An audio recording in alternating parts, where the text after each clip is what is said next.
What up, nerds? My name is Leslie Smith. Welcome back to the Nerdy Narrative, where today we will talk about all of the things that I am planning to read during the month of July. It really worked out well in my favor this month because the majority of my reads will be taking place digitally. I have 3 that are physical. Well, there will be another one that'll be physical. It just hasn't gotten here yet. I didn't want to take a whole lot of physical books back home. Whenever I travel, I don't like to take physical books because I don't want to pack them and accidentally bend a corner or have any kind of wear and tear on my books. I try to keep them as pristine as possible. So we'll just start with the physical reads. The first one here is Caprivi Delta by Wilbur Seymour. This is the 4th and final book in the Kuiper series. This is a sci-fi series I've been reading for a while. It is one of the best character development over a series that I've read in a while. That's what attracted me to the series. Well, actually, it's kind of funny. I didn't like the main character Bob at first, but through his friendship with someone else, I got a glimpse at the real Bob, and those layers just started peeling back, and I understood him and I wanted to know more about him. But Bob is a master technician on a decommissioned space station called Kuiper Station. That's where our story begins. That's where we meet Bob.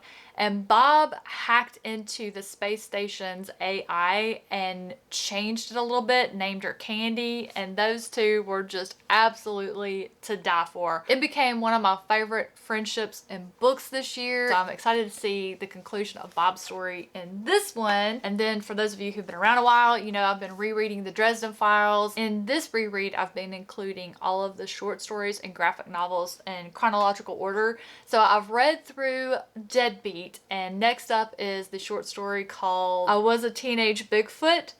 I'm thinking I know who this is going to be about, and I'm excited to read another story about them.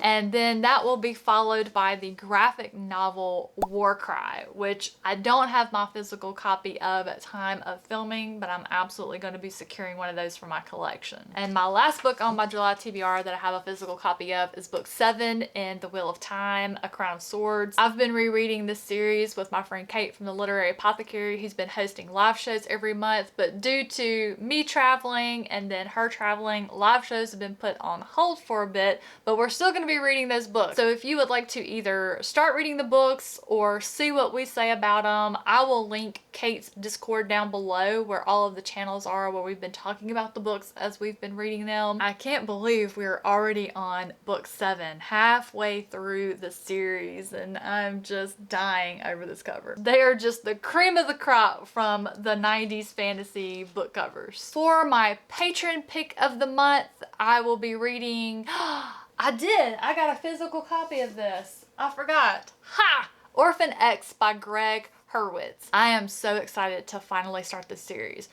Ev has been telling me about this series since we met 4 years ago. Everything Ev has recommended to me over the years has proved to be books that I've loved and wanted to reread, and so I just went ahead and got the book too. I am finally going to be reading the 2nd book in the Will of the Wayfinder series by Lily Ann Crow. I read the first book last year, Dreams of Dust.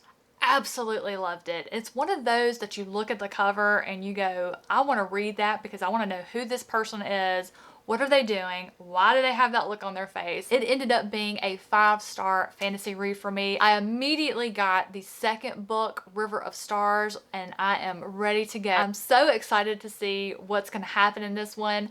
I am tempted to reread book 1. Depending on how things work out, I am going to be traveling. I'm going to be home half the month or more back in Mississippi around family. I don't know what my time's going to look like, but if something happens, I'll probably save this book as my last read of the month.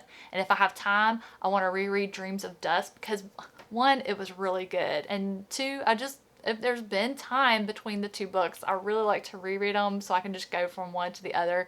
It's that good. It's so, so good. So super excited to read River of Stars this month. Those are all the books that I picked to read this month. Let's talk about my review reads and my SPFBO reads. Let's start with my 2 SPFBO reads. So this month I will be reading Fairy Door by V.A. Boston, and The Fae of Castle Garden by Naomi P. Cohen.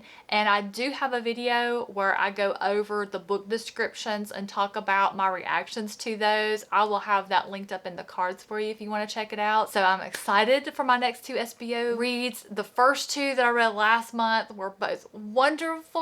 I am so excited to read more, but I'm also terrified because they've been so wonderful. I don't know how I'm going to be able to choose my semifinalists. It's going to be so difficult. I just know it. I just know it. I have 6 winners. I just know I have 6 winners. It's Let's talk about the books that I accepted for review for July. The first one is a short story collection called Shakespeare Unleashed. This is going to be published by Monstrous Books on July 28th. The editor is James Aquilone. Is it Aquilone or Aquilone?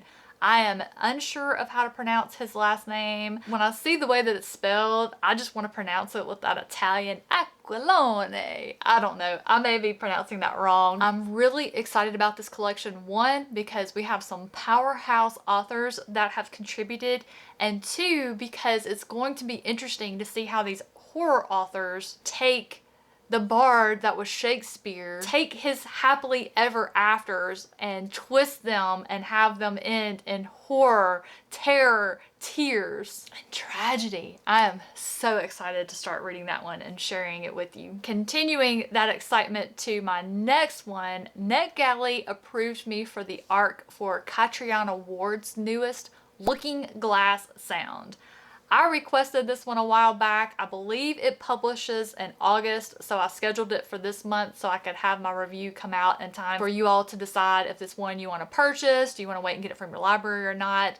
I've seen some early reviews and they've been very favorable, but I read Sundial by this author last year. Was it last year or year before last? I didn't think I was going to like it. I didn't like some of the elements of the writing style, but the story just really came together very well by the end, and I was a fan. When I saw the ARC for this one go up on NetGalley, instantly requested it. I do not remember the premise, so I'm gonna go in blind. All I can remember is its cover and it looks kind of creepy. So I'm excited to see what Catriona Ward is gonna do with this latest release. I will also be reading Deathless Beast by Andrew D. Meredith. I believe this is the one that he entered into SPFBO 9 this year, so I'm excited to read more SPFBO 9 books. I had already accepted this one for review and scheduled it for July before Andrew had even entered it into SPFBO, so that just worked out really, really well. I've already read a pack of the books that were entered into SPFBO 9.